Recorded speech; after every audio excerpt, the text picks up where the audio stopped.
भारत के पहाड़ी राज्यों में लगातार हो रही बारिश के बाद उत्तर प्रदेश सहित कई राज्यों के जिले बाढ़ की चपेट में हैं। ऐसे में हमेशा की तरह एनडीआरएफ की जो जिम्मेदारी है वो बढ़ जाती है और एनडीआरएफ पूरी तरह से मुस्तैद है। इस समय हम मौजूद हैं वाराणसी के एनडीआरएफ यूनिट कार्यालय पर। वहां पर हम बात करेंगे, हमारे साथ डीआईजी साहब मनोज कुमार समाज जुड़े हैं, हम उनसे बात करेंगे। सर, क्या कुछ तैयारियां हैं? इस यूनिट पर तकरीबन 90 से अधिक उत्तर प्रदेश और अन्य राज्यों के जिलों की जिम्मेदारी होती है, क्या कुछ तैयारियां हैं?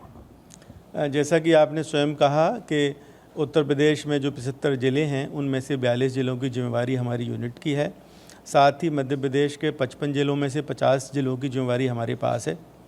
और हर वर्ष की भांति हमको पता होता है कि मानसून कब आ रहा है, तो मानसून के पूर्व में ही हम सारे जो हमारे पास मैन पावर उपलब्ध है उनके अंदर जितनी भी उनकी टेक्निक्स हैं उसको फिर से हम उनका रिव्यू करते हैं, उनका टेस्ट लेते हैं और उनकी स्पेशल ट्रेनिंग कराई जाती है।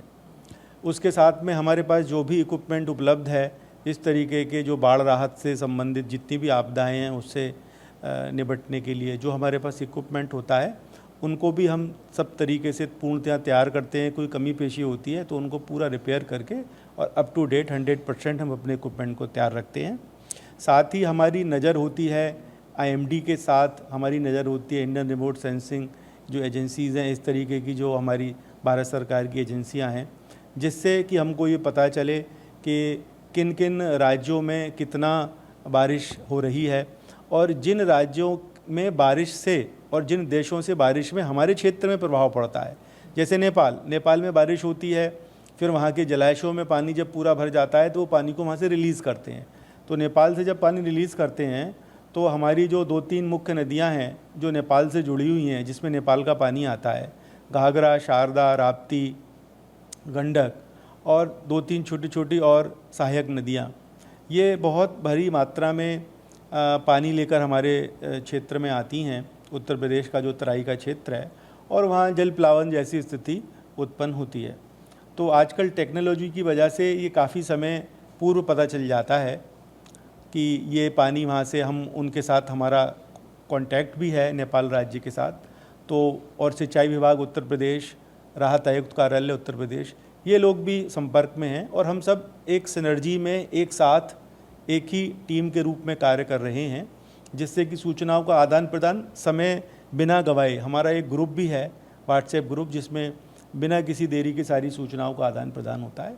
और इस बार हर्ष का विषय है कि बहुत समय पहले ही टीमों का डिप्लॉयमेंट हो गया और अभी तक की जो सूचना हमें राहत आयुक्त कार्यालय उत्तर प्रदेश सरकार से मिली है कि इस बार की जो अभी मानसून का साथ जो बारिश आई और कई ज़िलों में आपने बाढ़ की स्थिति देखी, जैसे खीरी था, श्रावस्ती था, बलरामपुर, तो अभी तक कोई जनहानि नहीं हुई है। और उसका सबसे बड़ा कारण ये था कि समय पूर्व टीमें वहाँ चली गईं, NDRF, SDRF, PAC की, और वहाँ पर किसी भी विरोधी या किसी भी विकट स्थिति उत्पन्न होने से पहले ही हमने वहाँ कार्रवाइयाँ कर दी। सर, वाराणसी की बात कर लें तो यहाँ पर यहाँ के लोगों को रेस्क्यू करना हो, राहत सामग्री पहुँचाना हो, तो हमने बीते वर्षों में देखा है कि पूरी तत्परता के साथ एनडीआरएफ जुटी रही। क्या इस बार भी ऐसी स्थिति कुछ लग रही है सर कि बाढ़ की चपेट में वाराणसी भी आ सकता है? क्योंकि गोरखपुर की स्थिति हम देख रहे हैं। वाराणसी में बाढ़ जब आती है तो उसके पीछे 2 मुख्य कारण होते हैं। एक तो गंगा नदी का बढ़ना और यमुना नदी का बढ़ना। गंगा नदी में गंगा का जलस्तर तब बढ़ता है या तो जब उत्तराखंड राज्य में भारी वर्षा हो, तब वहाँ का पानी यहाँ आता है। और कुछ जो सहायक नदियाँ हैं गंगा की, उसमें मुख्य नदी तो रामगंगा है। अगर उस क्षेत्र से जो कालागढ़ में रिजर्वायर है रामगंगा नदी पे, या तो वहाँ से पानी रिलीज़ होता है तो गंगा का जलस्तर बढ़ता है। दूसरी जो मुख्य नदी है जो वाराणसी में आती है वो है यमुना, यानी यमुना प्रयागराज में मिल जाती है गंगा में और फिर गंगा बनकर वाराणसी में आती है। तो आपको ये शायद जानकारी नहीं होगी, नहीं है तो मैं बता देता हूँ कि यमुना में मध्य प्रदेश की 3 या 4 जो मुख्य सहायक नदियाँ हैं उनका पानी यमुना में आता है उत्तर प्रदेश में, जिसमें चंबल है, सिंध है, केने और बेतवा। ये जब मध्य प्रदेश के पठारी इलाके में जब ज़्यादा वर्षा होती है तो उधर से पानी यमुना में आता है, और जब यमुना में पानी आता है तो वो प्रयागराज में पानी आ जाता है और वही फिर गंगा यमुना संगम से गंगा बनकर वाराणसी आती हैं। तो अगर मध्य प्रदेश के पठारी क्षेत्र में बारिश होती है तब भी यहाँ पानी बढ़ता है, और गंगा जहाँ से आती हैं उत्तराखंड से, अगर वहाँ पानी बरसात ज़्यादा होती है तब भी यहाँ पानी बढ़ता है, और कभी दोनों तरफ बारिश हो गई तब बाढ़ की स्थिति उत्पन्न होने का ज़्यादा अंदेशा रहता है। हम जितनी भी एजेंसियां हैं, जिला प्रशासन है, और इससे इस बाढ़ की आपदा से लड़ने के लिए जितनी भी एजेंसियां हैं सबके साथ तालमेल में हैं।